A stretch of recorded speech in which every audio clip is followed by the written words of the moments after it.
El siguiente caso que os traemos es un paciente de 38 años que acude a urgencia por disnea que ha progresado hasta hacerse de reposo y ortosnea. Entre sus antecedentes tenemos que es fumador de un paquete al día, bebedor de un litro de cerveza al día, hipertenso, dislipémico y que hace un mes se realizó un implante de TAVI por estenosis aórtica severa. Tiene una fe anticoagulada con episaban, EPOC y anemia crónica. Exploramos al paciente, está normotenso, taquicárdico, la saturación de oxígeno está bien, el aspecto general es bueno, está euneico, la auscultación nos llama la atención, tonos arrítmicos y están apagados, sin soplo. En la auscultación pulmonar hay crepitantes vivasales, miembros inferiores con edemas con fobia hasta rodillas. En la analítica vemos una anemia que no es muy diferente a la que tenía previamente. Los leucocitos de la plaquetas son normales, el INR es un poco elevado, la función renal un poco disminuida y vemos que el PET natriurético, aunque está elevado, es menor al previo que tenemos de hace menos de un mes. En la radiografía vemos un pinzamiento del seno costofrénico izquierdo y en el electro vemos que tiene una FA con la frecuencia ventricular un poco elevada y que tenemos una alternancia de voltajes. El paciente pasa a tratamientos cortos, le ponemos tratamiento con suero, con un concentrado de Matías, furosemide y bisoprolol. Lo dejamos 12 horas y lo volvemos a explorar después del tratamiento. Vemos que el paciente sigue euneico en reposo, pero que la tensión sistólica ha comenzado a bajarle y sigue taquicárdico. Presenta además una engurgitación yugular, por lo que decidimos realizarle una ecocardiografía a pie de cama, donde vemos un derrame pericárdico circunferencial severo y una FEBI preservada.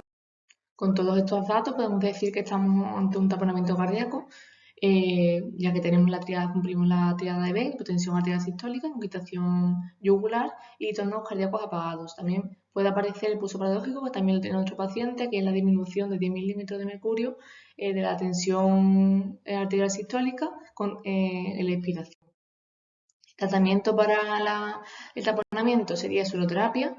Si este no es suficiente para aumentar la tensión, se utilizaría dopamina, si no dobutamina, y la pericardocentesis que se utilizaría para una situación inestable del paciente y cuando las medidas anteriores no fueran suficientes. Para realizar la pericardiocentesis la haríamos guiada por ecografía. En este caso utilizaríamos un abordaje subsifoideo, aunque hay varios abordajes, este es el más frecuente, en el que colocaríamos el ecógrafo por debajo de la apófisis sifoides del esternón y una vez localizado el espacio pericárdico lleno de líquido, introduciríamos la aguja, en este caso sería más larga, de más longitud que la que utilizamos para la paracentesis, hasta localizar, llegar al espacio pericárdico y de ahí colocamos el drenaje y sacaríamos el líquido pericárdico. Como vemos en estas imágenes, se vería ahí el espacio pericárdico lleno de líquido que se encuentra justamente por debajo del ventrículo derecho. En la imagen de la derecha vemos la aguja una vez entrada y a partir de ahí pues pondríamos el drenaje y ya sacaríamos el líquido.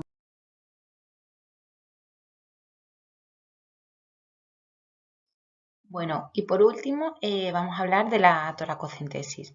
Este caso clínico es un varón de 73 años que acude a urgencias por disnea progresiva desde hace 2 meses a mínimos esfuerzos. Se acompaña de disnea paroxística nocturna y ortopnea. Presenta escasa tos y edema en miembros inferiores, pero de tiempo de evolución. No presenta dolor torácico ni otra sintomatología acompañante y no ha presentado fiebre tampoco. Como antecedentes personales, es un ex bebedor de 7-8 cervezas al día hasta hace un año y no es fumador. Como factores de riesgo cardiovasculares es hipertenso, pero no es ni dislipémico ni diabético. Tiene una hepatopatía crónica, una cirrosis hepática de probable origen alcohólico y además tiene hernias discales lumbares. Como constantes tiene una tensión de 90 a 60, una frecuencia cardíaca de 97, una saturación de oxígeno del 96% y no tiene fiebre. Tiene un buen estado general aceptable, con palidez cutánea y está bien perfundido, consciente colaborador, con un glauco de 15 y simplemente un poco taquipneico al habla. En la auscultación El corazón está rítmico, con ruidos poco audibles y sin soplo evidente.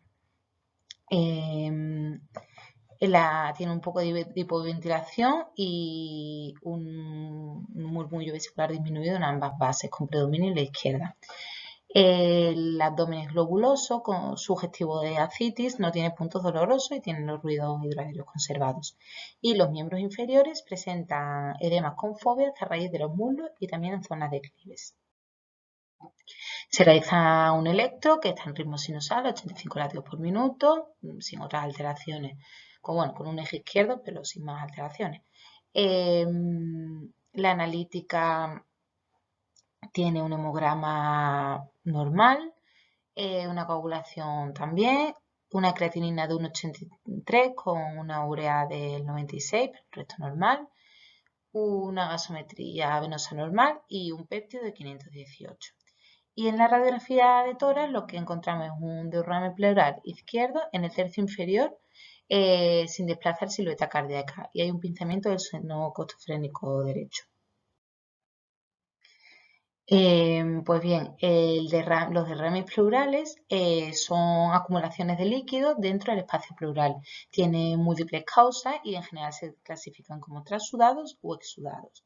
Los transudados son típicos de trastornos circulatorios como cirrosis, síndrome nefrótico o hipoalbuminemia y tienen un aspecto claro, bajo en proteínas, en LDH y en células inflamatorias.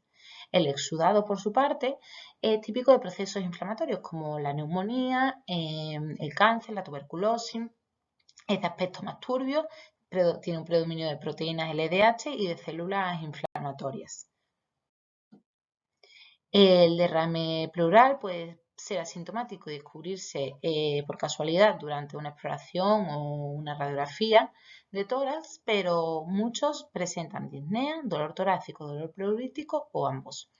A la exploración tenemos una ausencia de frémito o táctil, matidez a la percusión y disminución de los ruidos respiratorios en el lado del derrame.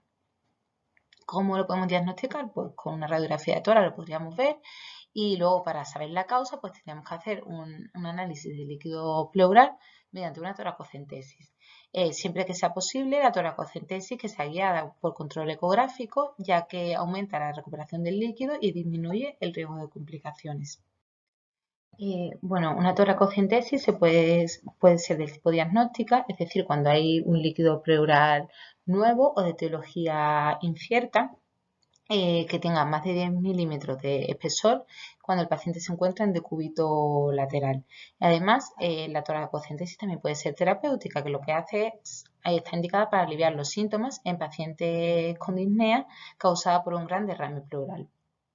Como contraindicaciones absolutas no tendríamos ninguna y como contraindicaciones relativas, pues trastornos de la coagulación, ubicación incierta del líquido, volumen mínimo del líquido, que haya muy poco, una alteración de la anatomía de la pared torácica, que haya celulitis o un herpes zóster en el sitio de la punción, una enfermedad pulmonar de gravedad suficiente como para que pueda haber complicaciones mortales, una tos imposible de controlar y un paciente que la toracocentesis, la técnica se realiza mejor con el paciente sentado en posición erguida e inclinado hacia adelante, con los brazos apoyados, como vemos en la imagen superior. Pero también se puede realizar con el paciente acostado en decúbito supino, por ejemplo, en un paciente que esté ventilado. Y bueno, a continuación voy a poner un vídeo breve que explica el procedimiento de esta técnica. Se coloca con una orientación de eje largo sobre la pared torácica posterior, en el octavo o noveno espacios intercostales sobre la línea axilar posterior. El marcador de orientación se dirige hacia la cabeza del paciente. Las costillas se distinguen en el campo próximo de la imagen como una interfaz brillante con una sombra posterior.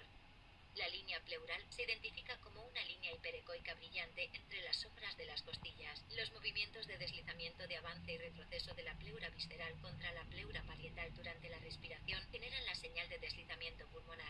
El transductor se desplaza sobre la línea axilar posterior para identificar el diafragma brillante hiperreflectante. El líquido se muestra como una zona anecoica oscura en el área próxima a la cavidad torácica. Identifique los límites de la acumulación de líquido y del pulmón de aspecto normal. El punto de inserción de la aguja debe encontrarse en la caja torácica posterior, en un área próxima a la acumulación de líquidos. Ajuste el transductor para colocarlo entre dos costillas. La aguja debe colocarse justo debajo de la posición central del transductor para que pueda pasar por encima de la costilla inferior, salvando el haz neurovascular que se encuentra debajo de la superficie de la costilla. Siga la entrada de la aguja deslizando lentamente el transductor en la dirección de avance de esta. La aguja se muestra como un pequeño punto brillante hiperecoico. Cuando aparezca la punta de la aguja, siga su trayectoria desplazando el transductor a corta distancia en sentido distal. La aguja avanza lentamente bajo la visualización ecográfica directa hasta que la punta alcanza y perfora la pleura parietal. El transductor debe moverse poca distancia en dirección proximal y distal para verificar que la punta de la aguja se encuentra en la zona de acumulación de líquido de la cavidad torácica. Y bueno, después de la técnica, el paciente puede necesitar analgesia. Hay que aconsejarle que informen sobre cualquier disnea o dolor torácico y también decirles que la tos es común después de la técnica, por la eliminación del líquido no es un motivo de preocupación. Como complicaciones de esta técnica tenemos que se puede producir un neumotórax, un sangrado por una hemotisis por la punción pulmonar, un edema pulmonar por expansión y obtensión, un hemotórax debido al daño de los vasos intercostales, una punción del bazo del hígado o un síncope vasovagal. Y nada, con esto pues terminamos nuestra presentación y esperemos que os haya gustado y servido para aprender más. La bibliografía que hemos utilizado y muchas gracias por vuestra atención.